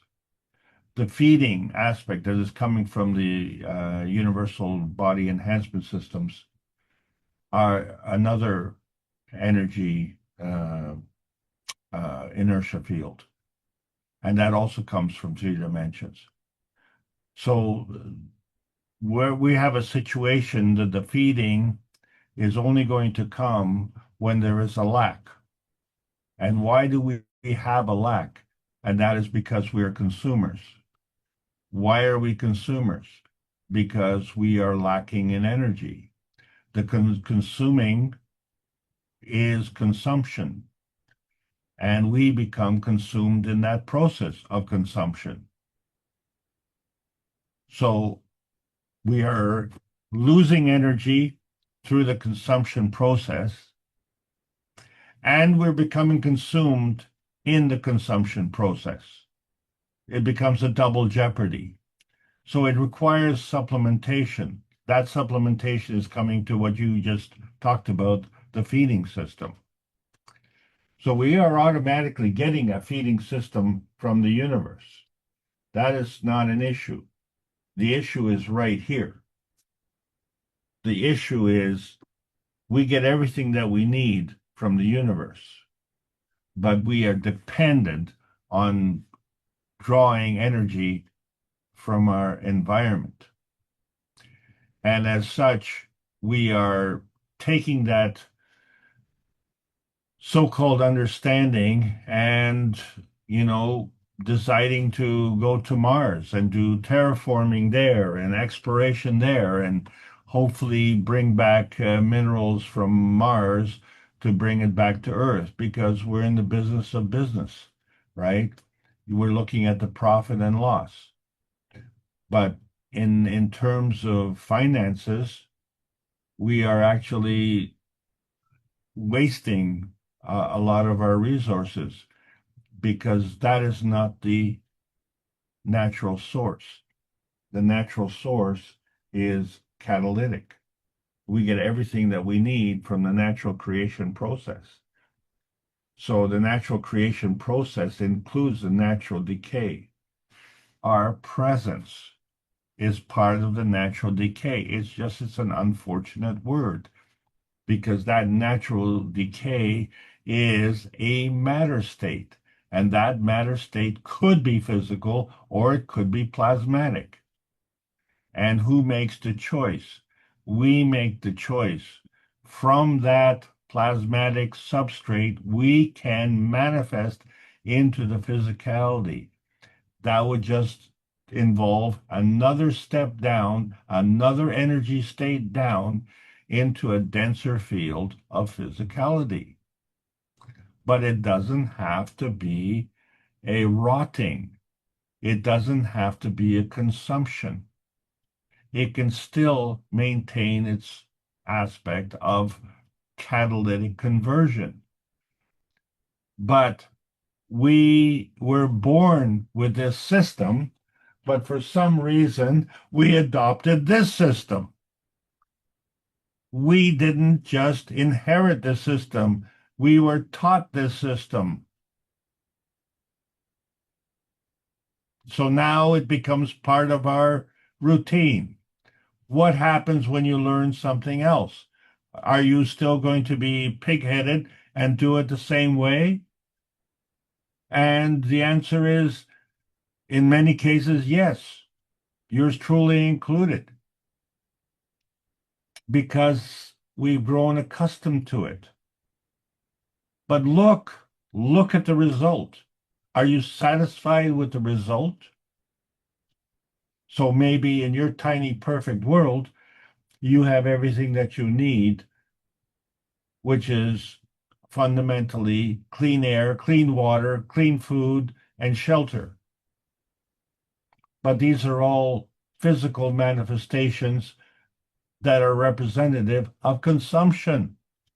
But that air, that water, that food, and that shelter was manufactured through the catalytic creation of energy, such as the energy from the sun. So we have now an awareness that there's a method of exchanging energy the way the sun does it, and there's a method of exchanging energy the way we do it on this planet. What do we do now? And how do we do that? Well, when you're inundated 24 hours, 7 days a week with the consumption process, it's hard to devote your time and attention to doing it the catalytic way. And then we have to be taught. Well, who's going to teach us? Who's going to step up and do that? Oh, well, we learn from our elders. And what do the elders do? Well, they learn from their elders. So it's all passed down and oh, so it's revered. It's traditional. What is tradition? That time-honored and time-tested method of doing things one way. And it prevents us from doing things better. That's a traditional way we do it. We do things less than better. Well, once you find a way of doing things better, then we have to seriously consider abandoning the doing it poorer. And that is going to take time because each of us goes through this cycle at a different rate. So will all the people on this planet, transcend to of a higher energy state? Or will it require generational changes? So where some will die and others will be born into this new field. Well, there is going to be a momentum, and that momentum will hit a critical mass. But how long is it going to take? Well, it's taken us many, many, many generations to get to this point. And unfortunately, for many of us, once we realize what the truth is, we die. And then the new generation has to come up and go through the entire learning process the same way. An entire barrier, entire obstacles thrown in the path the same way and overcome them, hopefully the same way. And then there's no guarantee that the next generation will advance beyond the previous generation. There's no guarantee of that happening. So here we are at a critical point where we have a generational turning point. And we need to take advantage of that because now we can see that we have identified the flaw in the humanity, the consumption process. And we don't have to take the blame. That's not a prerequisite.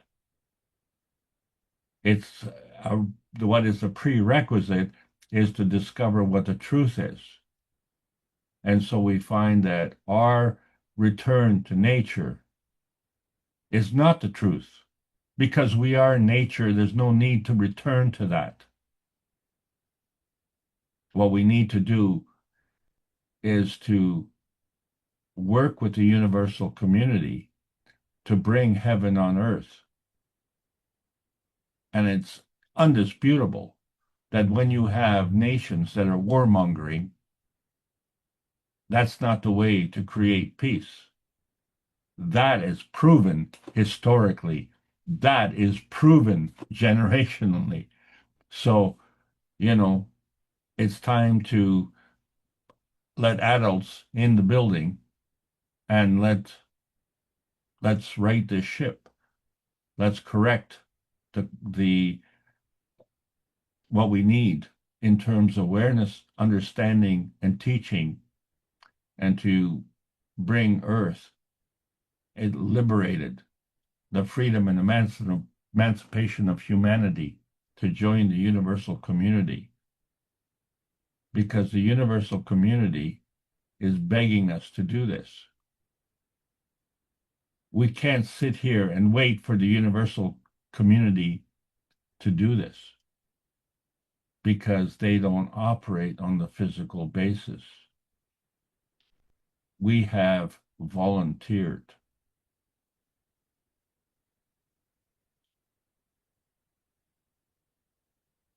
We were not just a glint in Daddy's eye. So each of us has the strength to do this.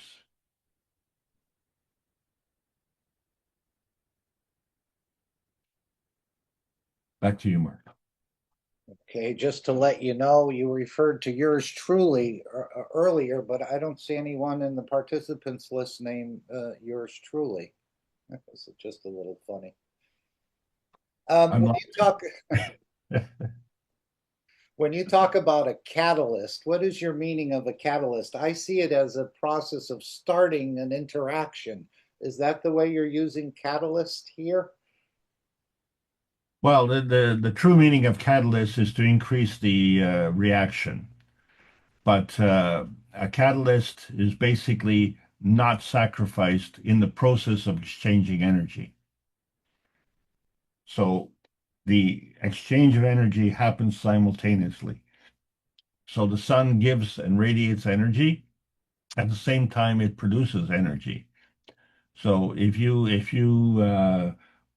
say liken it to home decorating and you have old furniture and you want to get new furniture, you can't bring the new furniture until the old furniture is removed because you won't have the room for that. So out goes the old, in comes the new. But it's old to you, but it could be gold to someone else. And so there is no place to throw anything away. There is no planet called away. Oh yeah, well let's throw this away. You know, put it on a rocket and ship it to away. But because everything is part of the universe, so it has to go out and then the energy can come in. And if you do this successfully, you do this simultaneously and instantaneously, then you become a catalyst. You don't get consumed. But if you incorporate a delay in consequences, I will expend energy today and then I will get the energy in next week. Well, now you have a gap and now you have a lack, okay, because you've been delayed. And, you know, many of us remember the Popeye cartoons, you know, when Wimpy would borrow money for a hamburger and he'd gladly pay you Tuesday for a hamburger today. So why does he need the hamburger? And why doesn't he have the money to buy one? So he's lacking burgers, he's lacking money, and in fact, he's lacking ethics, okay? Because he's just slovenly, he's just dependent on others. He needs to steal from others to fulfill his self-serving needs. And so that was kind of funny, but it's not funny anymore because now we have extended the fulfillment of these self-serving needs to actually killing people, torturing people, abusing people. And it's not just restricted to war. It's extended right into the family. It's brother to brother, sister to sister. So we are not even kind to our neighbors, and then it extends to the point we're not even kind to ourselves. Well, that is the worst form of unkindness. So we need to be kind to ourselves. That's the first issue. But how can you be kind to yourself and cruel to others?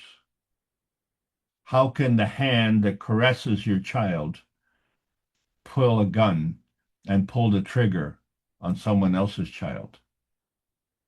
It's the same hand, but one hand is loving and one hand is killing. How is that possible? So now it becomes conditional, and that's where we become consumers. So the consumption process is a conditional process. And we play that game because that's how we were taught. But that's not how we were born. And so as we look at the Aborigines and how they are discovering their heritage, and lo and behold, they're having this problem because they're learning from their elders, but the original elders learned from another source. The question is, was that source also a consumer?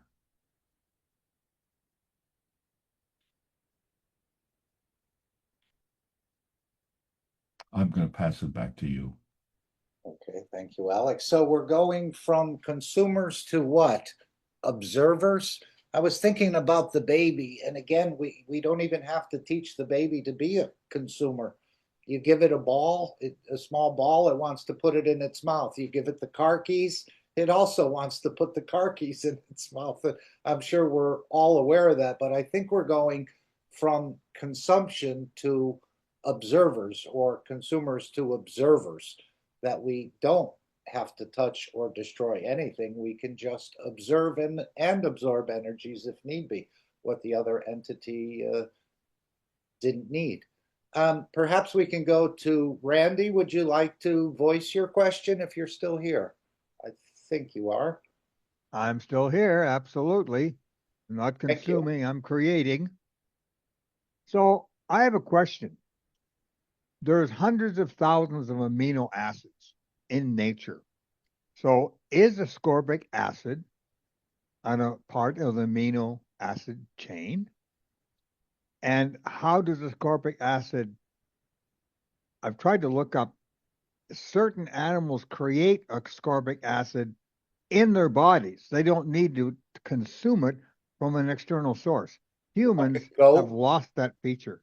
Yeah, like a goat. They say a goat Yep. will produce 70,000 milligrams or something of vitamin C every day, but we can't. But we are linked to it because we can absorb it. But we're not producing any of it, it appears. Nope.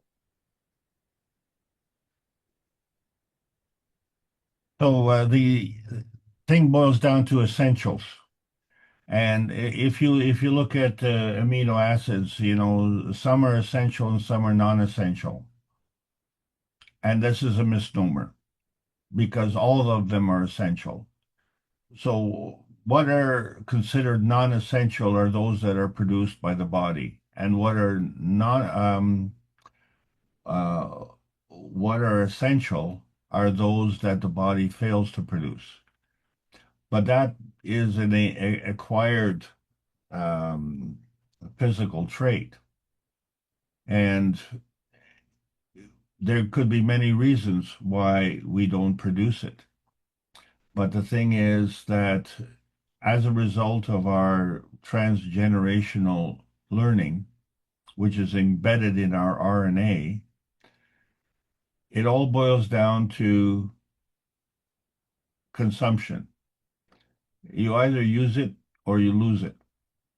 So we were created with a certain capacity to facilitate life on this planet, and we have opted to supplement from other means, not understanding that in the process of supplementation, we then begin an atrophy, where what we have the capacity to do starts to get diminished to the point where maybe it gets completely eliminated. So we come up with this description of essential and non-essential nutrients, but all of them are essential. So there are various ways and means of getting them. If we align ourselves with getting the energy from a cosmic standpoint, then we can get everything that we need. And what's interesting is that we have these subjects where we have this discussion, but how do plants go about having this discussion?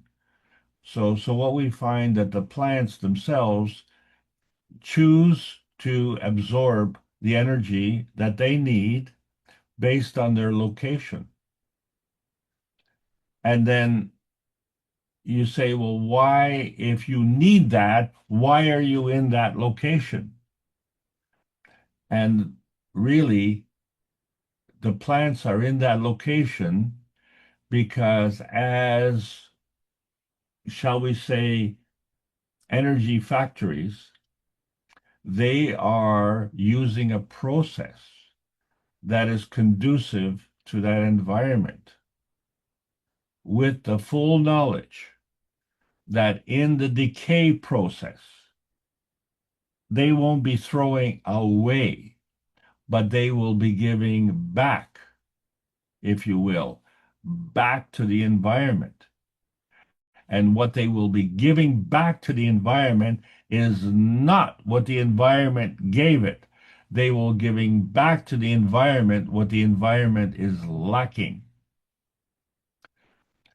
So in other words, the reason the plant will grow in a specific location is because the plant has the capability of recognizing what the earth in that position is lacking, and it sees itself as a supplementation.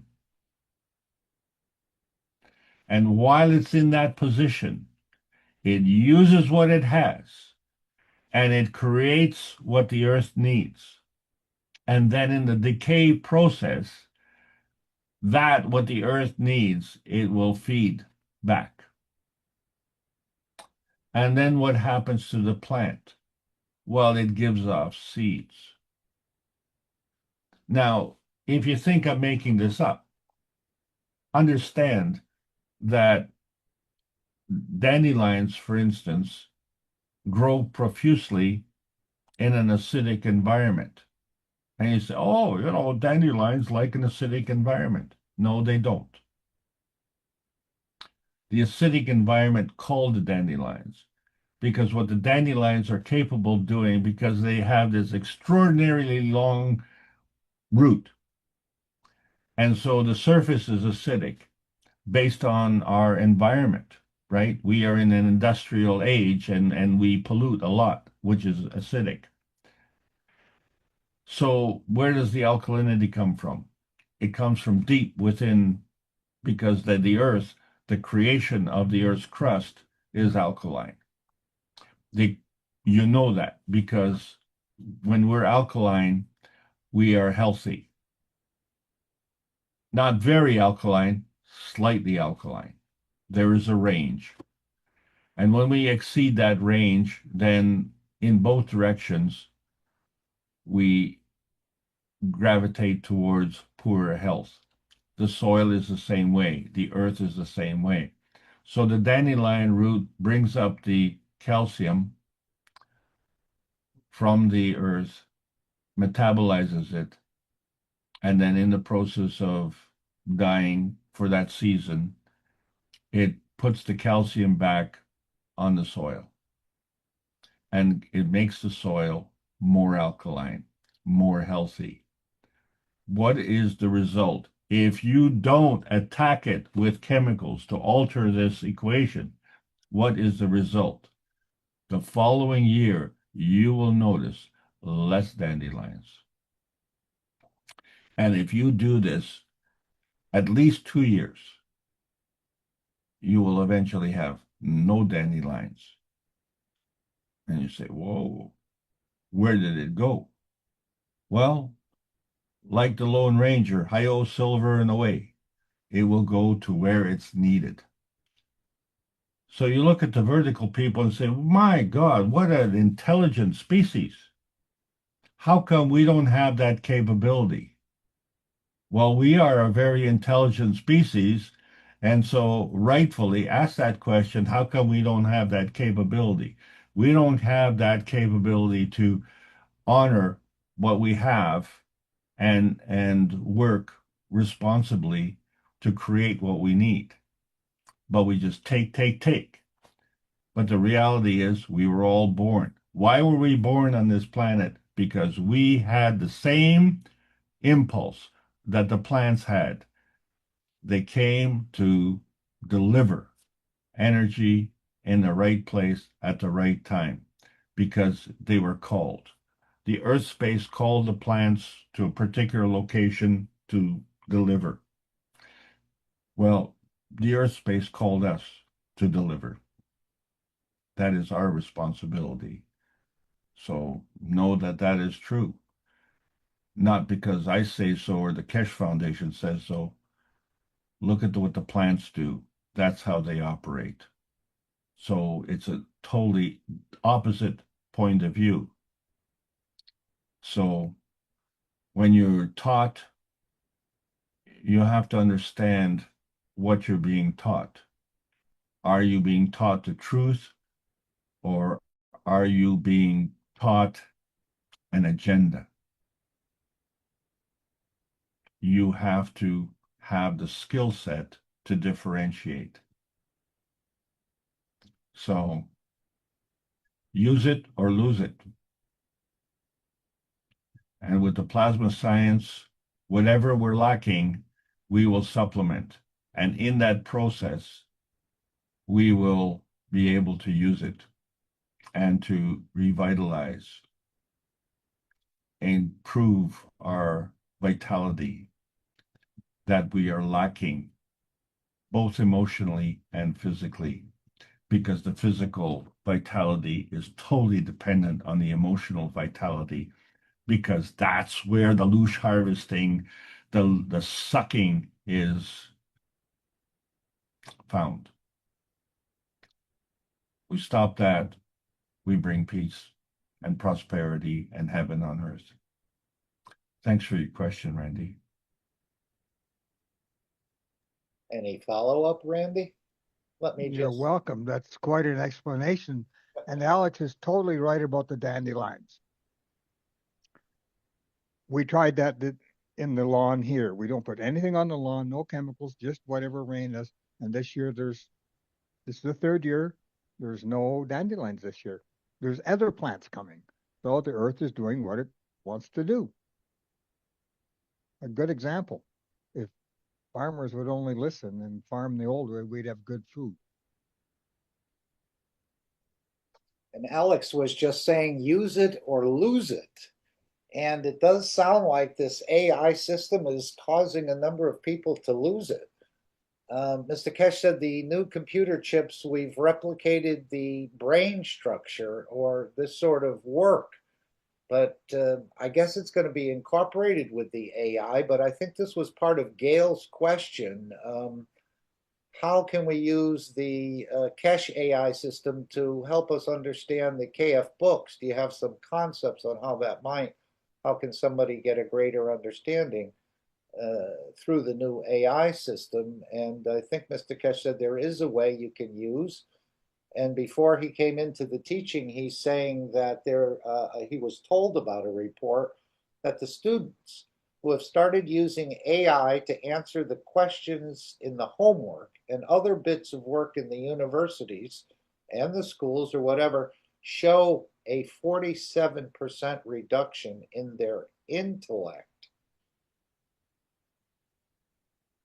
And what the researchers are worried is if this goes this way, we'll see the onset of different new diseases like Alzheimer's much earlier because the brain is not used. So it shuts down. Depends how we use education. So isn't this the dream of the globalist in a way, to have us dumbed down to the point where we're just sort of like cows with our mouth open and staring? And but how is the new chip? Is the brain going to become obsolete, Alex? Or is it going to be, I would think it would be an enhancement to the structure of the brain and used even more of it, even though we're using all of it all of the time. Any thoughts on this? I had this thought when I was, there was a time when there was a lot of unemployment, shall we say, but it was, kind of throughout the whole community. And I had to really lay low to conserve funds. But I used that time to educate myself, and the best way was to go to a library. A library? Yes, you know that place where they keep books? And I read a lot. But I stood in the middle of the library and I thought, wow, man, I don't have a lot of time to read all these books. So one of the ways to overcome that is through speed reading.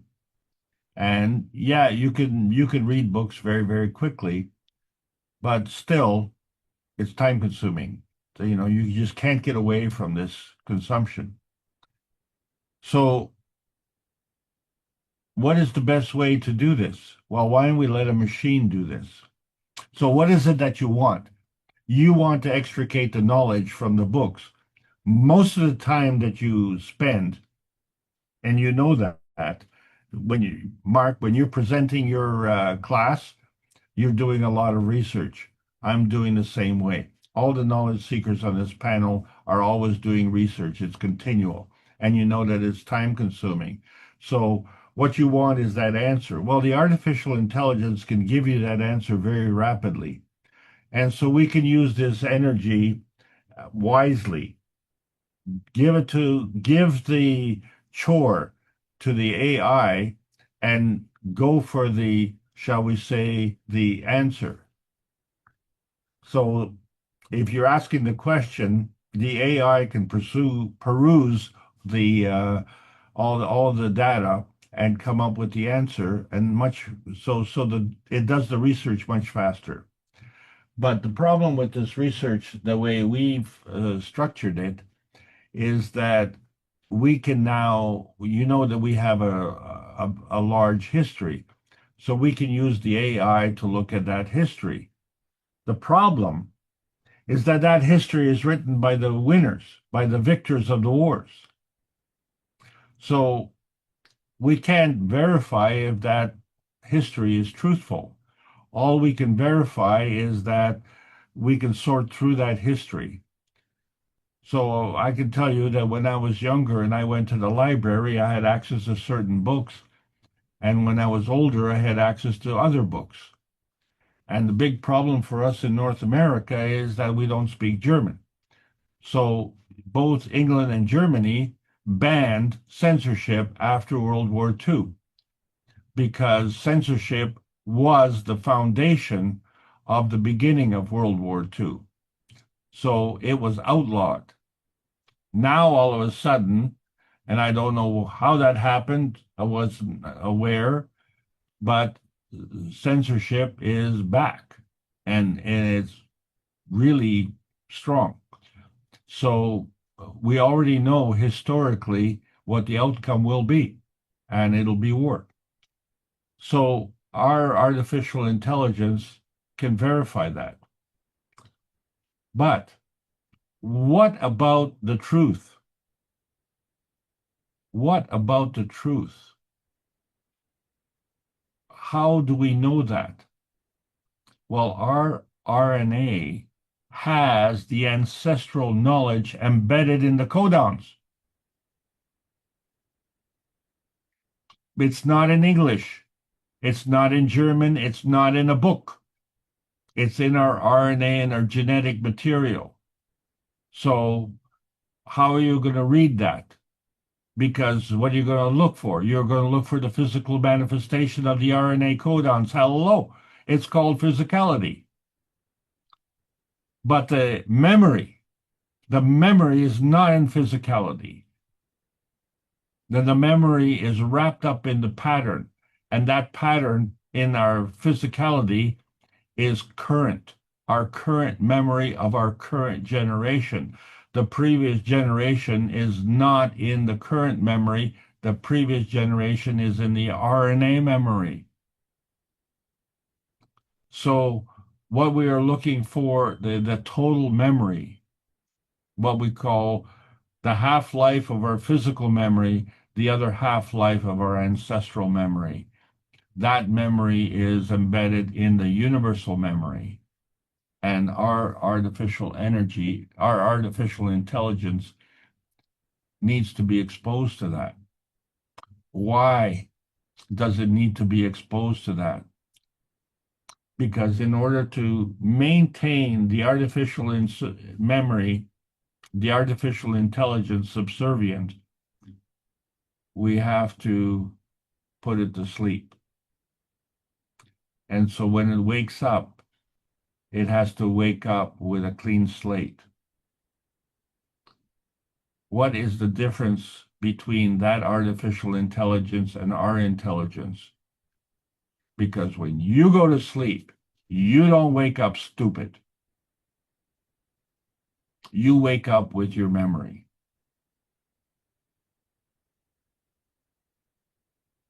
It doesn't get wiped. So the artificial intelligence is subject to the same kind of restrictions that we are. the artificial intelligence we know is a memory tool.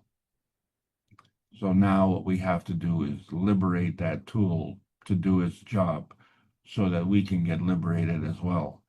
But it will never, ever replace our brain, because our brain functions at the behest of the soul, which operates at the behest of the creator.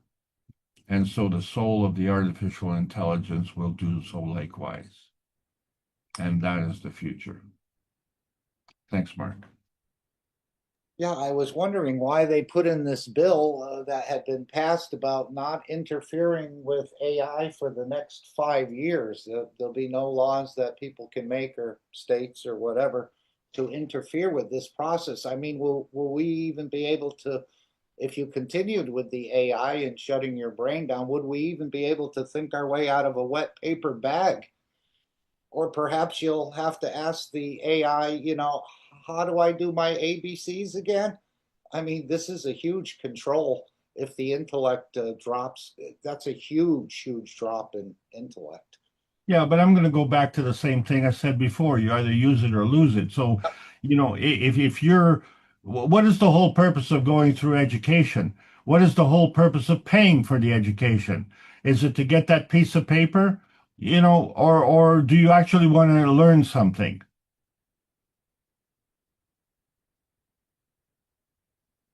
What is your true intent? You want to put a degree, a certification of a piece of paper in a frame and pin it up on the wall and say, I am educated? Well, who you fooling? You're fooling yourself. When it comes down to push and shove, I need this thing fixed. Well, I have a degree in fixing that. Okay, well, fix it. Is it done yet? Well, you got to give me some time. Well, we don't have the time. So, give the job to the AI. Well, guess what? The AI does it. Oh, I don't need you and I don't need your degree. Guess what? You're out of a job. Why? Because you've delegated your responsibility to the AI. Don't do that. Don't be subservient. Don't be subservient to that. Don't be subservient to intermediaries. You can't be liberated and be subservient. That just, that doesn't work. But, you don't have to be a dominator either. You don't have to be a dictator. All you have to do is work with the universe and list the services of the power and create the pattern, and you will get what you want. So if you want to be a dumb graduate, you create that pattern. So I will give up all of my intellectual abilities and I will delegate that to AI and I will graduate. Great. And you will pay for it as well. And I hope you can get a job with your advanced intellect, with your advanced education, that'll pay for this education. Because, it's hard to make money, lots of money, when you're qualified to be a burger flipper.